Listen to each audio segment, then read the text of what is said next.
जय हिंद दोस्तों, गिरर क्लासेज में आपका स्वागत है। मैं हरि कुमार भूगोल विषय के साथ एक बार फिर आपका हार्दिक स्वागत करता हूं। भूगोल विषय पर हमने चर्चाएं शुरू की थी और उस चर्चा में हमने देखा था कि एकदम बिल्कुल बिगनिंग लेवल से, जैसा कि आप जानते हैं कि हम लोग एकदम शुरुआत से पढ़ने की कोशिश कर रहे हैं। जहाँ से भूगोल एकदम स्टार्ट होता है वहाँ से हम लोगों ने भूगोल पर चर्चाएँ करना शुरू किया था। हमने एक छोटी सी बारीकी से लेकर यानी भूगोल की परिभाषा से लेकर आपको ब्रह्मांड के बारे में कौन लेखक शास्त्री आए, उसके बाद हमने ब्रह्मांड की उत्पत्ति में महाविस्फोट का सिद्धांत देखा जो बहुत ही रिच माना गया उसको, क्योंकि ज़्यादा मान्यता बिग बैंग थ्योरी को ही प्राप्त हुई। उसके बाद हमने आकाशगंगाएं के निर्माण के बारे में देखा, क्योंकि बिग बैंग थ्योरी में ही आकाशगंगा का निर्माण हुआ।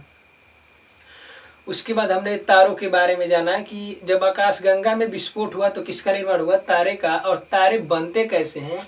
आज हम लोग इसके बारे में चर्चा करेंगे और मैं उम्मीद करूंगा कि आप लोग अच्छे से पढ़ रहे होंगे और आप लोगों की पढ़ाई निरंतर जारी होगी। तो आज हम लोग देखेंगे तारे का जीवन चक्र कैसे होता है, स्टार का जीवन चक्र, और एक तारा बनता कैसे है।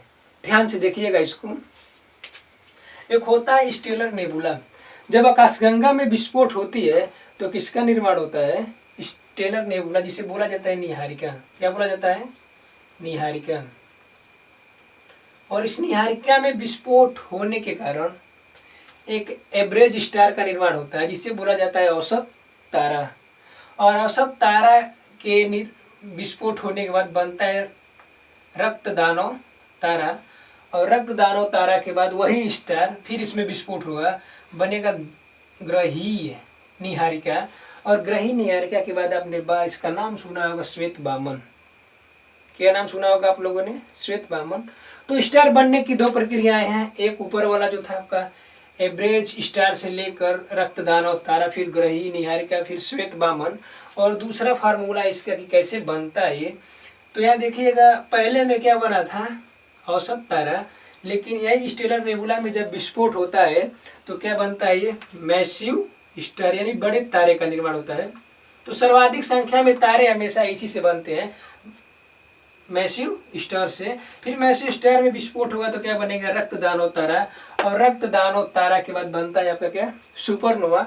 आपने सुपरनोवा की घटना को देखा होगा, और सुपरनोवा के बाद एक बनता है न्यूट्रन स्टार और दूसरा होता है ब्लैक होल। तो हम बारी बारी से सब पे चर्चाएं करेंगे।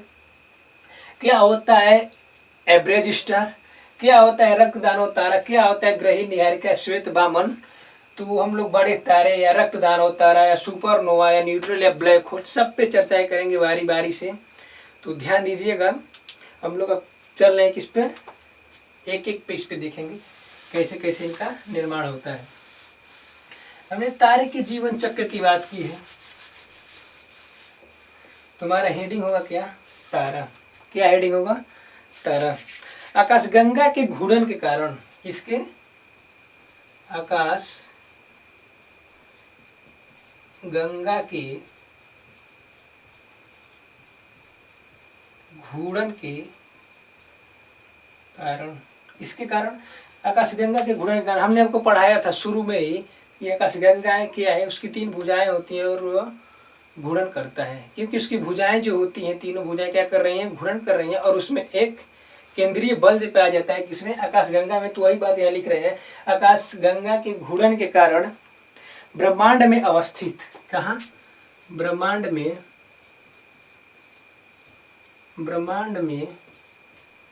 उपस्थित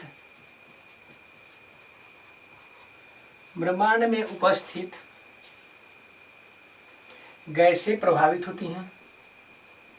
ब्रह्मांड में उपस्थित गैसें प्रभावित होती हैं। ब्रह्मांड में उपस्थित गैसें प्रभावित होती हैं तो नाभिकीय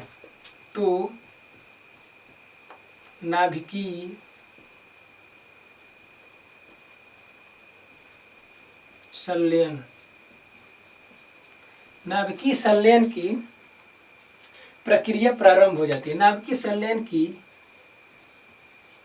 प्रक्रिया प्रारंभ हो जाती है।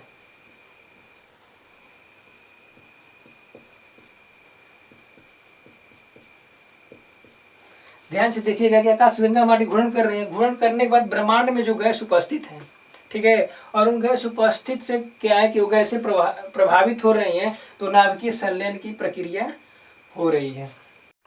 नाभिकीय संलयन की प्रक्रिया में क्या होता है कि हमने बताया कि ब्रह्मांड में प्रचुर मात्रा में हाइड्रोजन है, हीलियम है, तो उसी अवस्था में हाइड्रोजन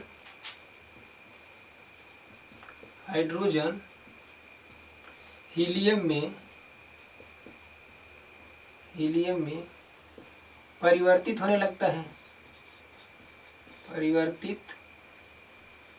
होने लगता है। जब हाइड्रोजन हीलियम में परिवर्तित होने लगता है तो औसत तारे का निर्माण होता है। किसका निर्माण होता है?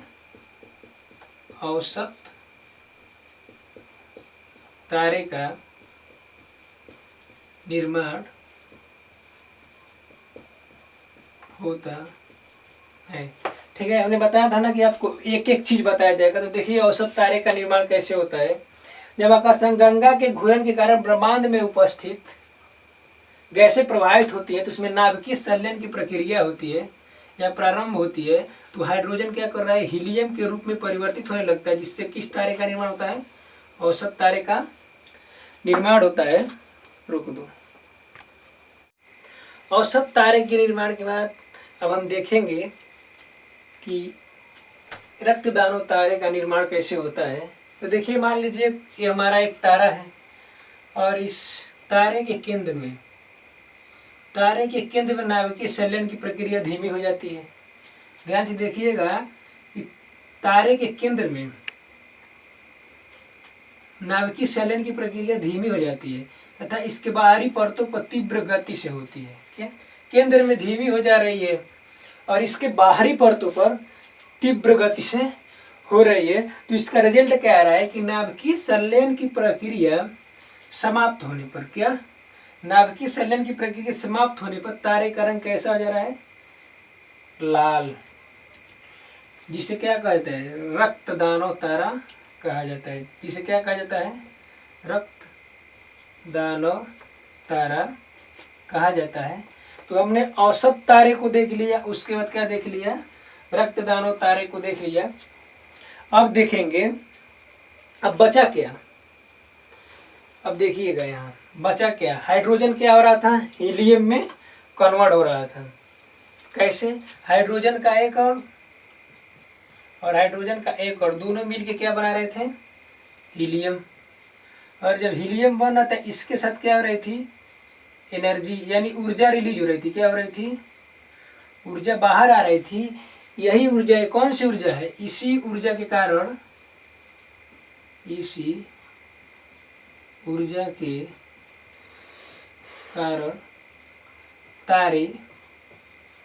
तारे चमकते हैं। इसी ऊर्जा के कारण क्या होता है? तारे चमकते हैं। जब हाइड्रोजन के दो अणु और हीलियम के रूप में कन्वर्ट होते हैं तो यहाँ ऊर्जा रिलीज होती है और इसी ऊर्जा के कारण तारों में चमकना या प्रकाश उत्पन्न होता है।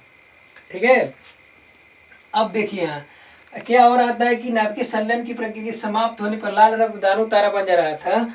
तो हाइड्रोजन पूर्ण रूप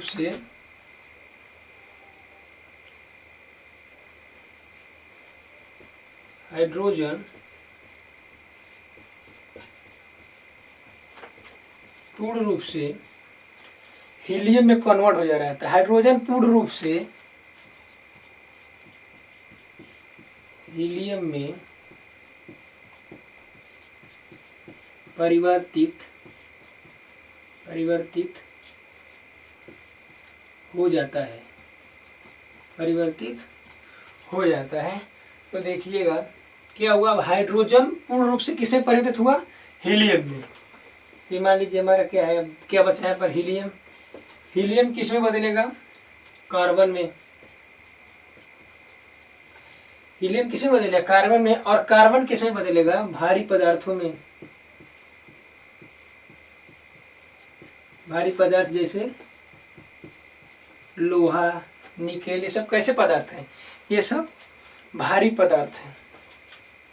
अब क्या होगा? जो तारे में भारी पदार्थ आएंगे तारे में जब भारी पदार्थ आएंगे तो क्या होगा, फिर से इसमें क्या होगा, विस्फोट होगा। कहाँ, इन भारी पदार्थों में।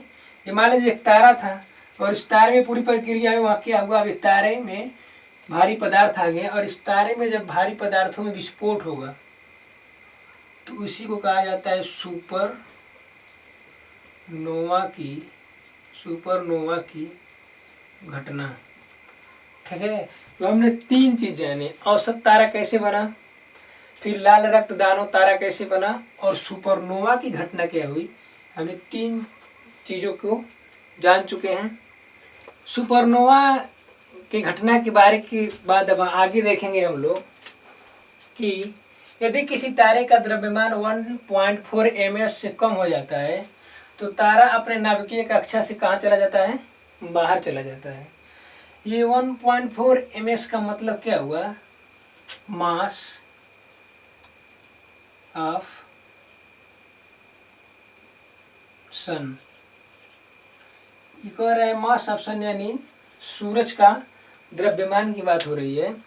तो तारा कहाँ चला जाता है, अपने नाभिकीय कक्षा से बाहर चला जाता है, जिसे क्या कहा जाता है, श्वेत वामन तारा। क्या कहा जाता है, श्वेत वामन तारा या जीवाश्म तारा कहा जाता है। तो हमने औसत तारे को देखा, फिर लाल रक्त दानव तारे को देखा और सुपरनोवा की घटना को देखा।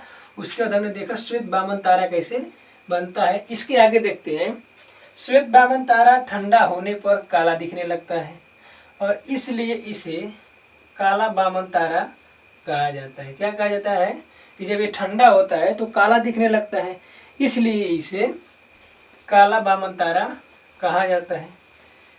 इस लाइन को याद रखिएगा, 1.4 ms को चंद्रशेखर सीमा कहा जाता है। बार बार ये एग्जाम में पूछा हुआ सवाल है कि चंद्रशेखर सीमा कहाँ तक निर्धारित होती है, तो 1.4 ms को चंद्रशेखर सीमा कहा जाता है।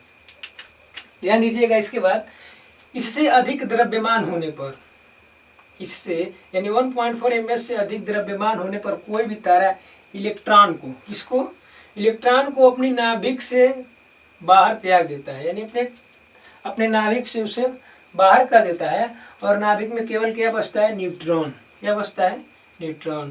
तो उसे क्या कहा जाता है, न्यूट्रॉन या पल्सर तारा कहा जाता है। आगे आइए इसके, जब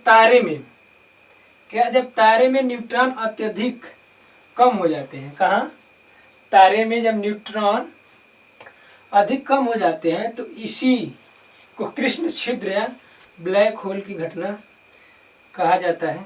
ठीक है, तो हमने सभी प्रक्रियाओं को देखा। सबसे पहले देखा औसत तारे का निर्माण कैसे होता है। औसत तारे का निर्माण कैसे होता है कि जब हाइड्रोजन का हीलियम में कन्वर्ट होता है तो औसत तारे का निर्माण होता है। फिर हमने लाल रक्त दानव तारों को देखा। उसमें क्या हुआ था, उसमें यह हुआ था कि